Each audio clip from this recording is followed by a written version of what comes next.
Hi everyone, my name's Danielle and welcome to another episode of Board Game Bakes. This week is in for a special treat because instead of doing one game, we're going to do 4 games. So we are going to feature Bites, Kabuto Sumo, QE, I ran out of hands, On Tour. And why, may you ask, are you featuring all 4 games at once? Is it because you're crazy? That may be true. But we're featuring all 4 games at once because all of them are currently on Kickstarter with their expansions. So this is an amazing Kickstarter by Boardgametables, and I'll put the link down below so you could go check out these games and their expansions and their awesome Kickstarter. Instead of featuring the expansions, we're going to feature the base games and try and recreate all 4 of these beautiful boxes as cake. Yeah, it's a lot of cake. So we're going to make a lot of cake and we'll make fondant decorations, and we're going to try a new technique where we're just going to paint right onto the fondant instead of using royal icing or more fondant. It's just going to be painted right on it so it's nice and flat, and we're going to apply to our cakes and cross our fingers that it works out. So let's get started. Okay, there's a lot of decorating to do and a lot of baking to make all these board games come to life. So I decided to go with a box cake and then substitute in milk so this way it's more firm. However, this failed horribly. I'm unsure whether I didn't get the right brand of cake mix since I usually use Betty Crocker and this was a different one, or whether it's previously I done a half of water and half milk and that seemed to work better. Either way, doing 6 boxes of cake mix was a lot more reasonable than having to measure out the ingredients for all 6 batches of the cake. So definitely no judgment here if you wanted to do a box cake mix. For each of my sheet pans, I had 2 batches of the cake mix. I spread it in a sheet pan that was lined with parchment paper and baked at 350 degrees for 15 minutes. Once it's cooled, you want to cut out a 10 by 3/4 inch by 6 3/4 inch, which is the dimensions of the actual box, and cut that piece of cake out. And you should get 3 of those per sheet pan. You're going to need 8 of those cakes, so I wound up having to do 3 sheet pans of cakes, which was 6 cake mixes. The whipped cream filling is technically a whipped cream frosting, which is always delicious, but it's very difficult to frost a cake with it because it tends to ooze.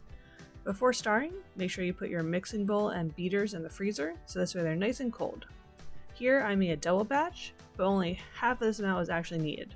So I recommend that you mix 2 cups of heavy whipping cream until it's nice and frothy, then add in 1 teaspoon vanilla extract, and then slowly add in 1 cup of sifted powdered sugar. Once that's all added, you're going to increase your mixer speed and mix until it keeps its shape. Don't push it too far, or I guess you'd get a buttercream frosting? I wonder if that's possible. To take the blueberry filling, add 6 cups of fresh or frozen blueberries, 1.5 cups granulated sugar, and the juice of 2 lemons to a saucepan. Heat over medium heat, stirring occasionally. You want to bring this to a simmer and cook the berries for at least 5 to 10 minutes until the blueberries are soft and your sauce is thickened. It'll thicken more as it cools. I was a bit skeptical, but it did thicken a lot after I let it set in the fridge. The whipped cream frosting is delicious, but not sturdy enough to go under our fondant without oozing out everywhere.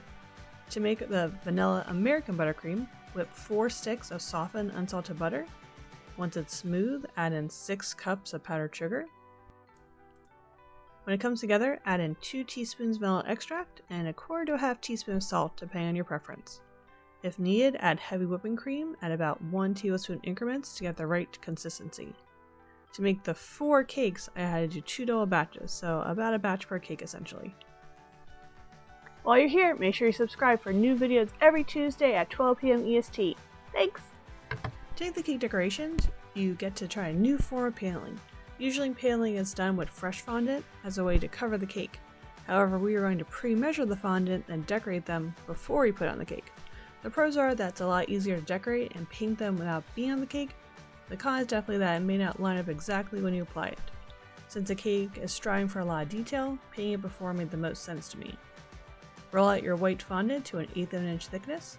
Cut out an 11 by 7 inch piece, 2 11 by 2 inch pieces, and 2 7 by 2 inch pieces. You could give yourself a little more wiggle room by making it slightly taller, like 2 1/4 inches tall. Repeat this until you have 4 of the big pieces and 8 of each of the smaller pieces. Set them on baking trays and get ready to decorate. To paint the boxes, I generally started with the background and then worked my way up to the more important details. This was seen a lot in the Kabuto Sumo box. I was very uncertain how this would turn out, so it's fun seeing the artwork progress and having it not horribly fail when the characters were added. Kabuto Sumo is a fun game with very well done pieces. You play as a wrestler and you're trying to push the other player's pieces off the board. The game has initial setup, and there's also a large number of pieces that could go in that all have unique abilities. Some of the fun characters are featured on the box. The Kickstarter Total Mayhem expansion gives you 8 special moves and 8 new victory conditions.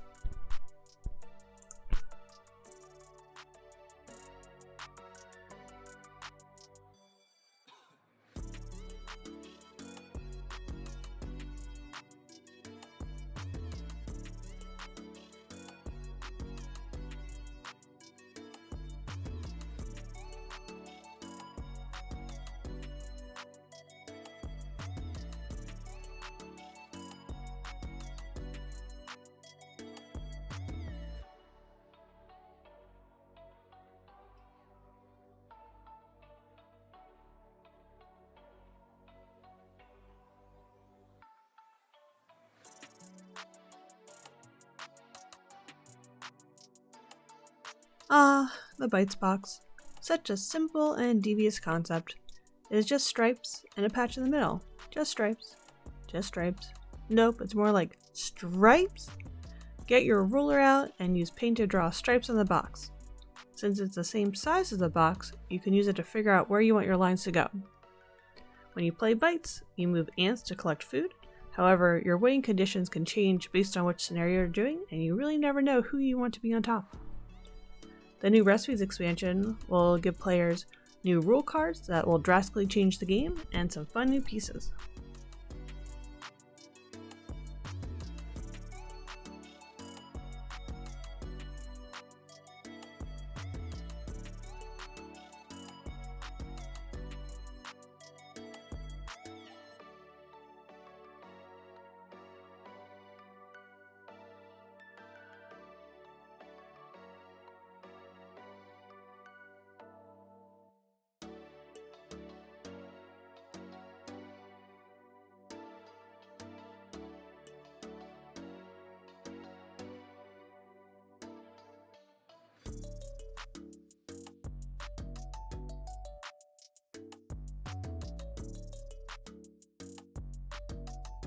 The box for one tour is so clean, but with a ton of beautiful colors where they exist.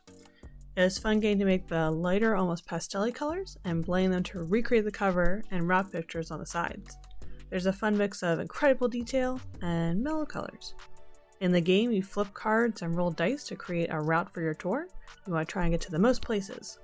The expansion included is actually a standalone game that lets you try performing in Paris and New York City.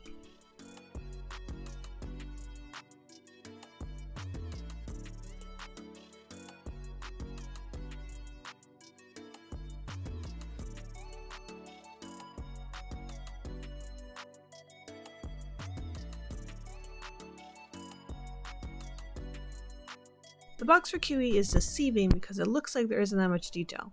Then you look at the side of the box and all the intricate details with the central images, and it makes you rethink your decisions. I love the deep teal color. In QE, you get the option to bet limitless money at the auction as you represent the government and could buy out companies. But you don't want to be the one who spent too much. The new commodities expansion lets you buy and sell commodities, which can help you reduce your total spending. It should also force people to try new strategies while playing the game.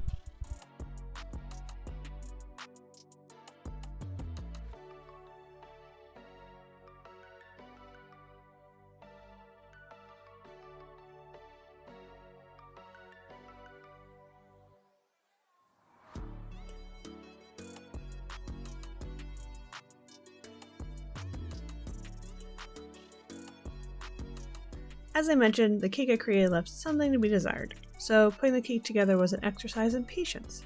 It probably didn't help that I got a new job and also worked 8 hours before trying to do this, but oh well. Either way, we're going to start by obtaining 4 boards or 4 pieces of cardboard that are 10 3/4 by 6 3/4 inches. Use a little frosting on each one of those to attach a cake to all 4 of the separate boards.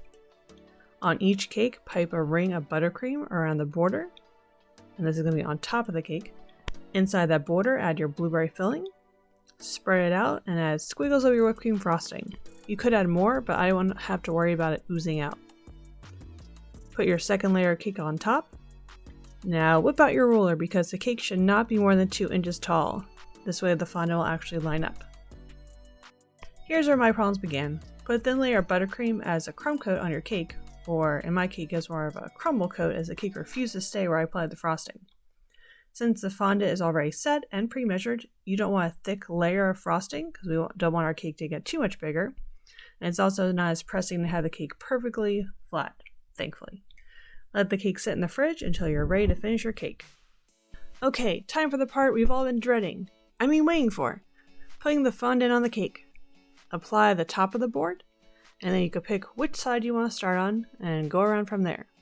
The side pieces are intentionally a little longer, so you need a sharp knife to trim the edges. Once you get it all applied, you can carefully try to merge the pieces, but be careful not to smudge your ink too much. Sorry, QE. Now our cakes are complete! Go invite your at least 25 friends over and have an epic game night.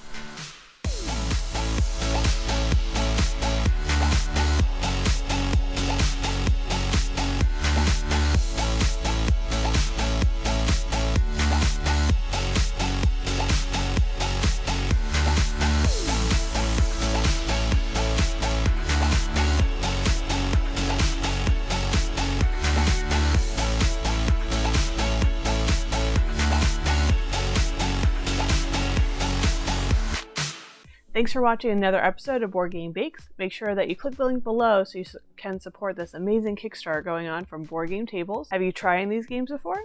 If so, let me know which one's your favorite. And if not, which one do you want to try first? Let me know in the comments, and make sure you hit subscribe for new videos every week. Keep playing games and keep them sweet. Bye!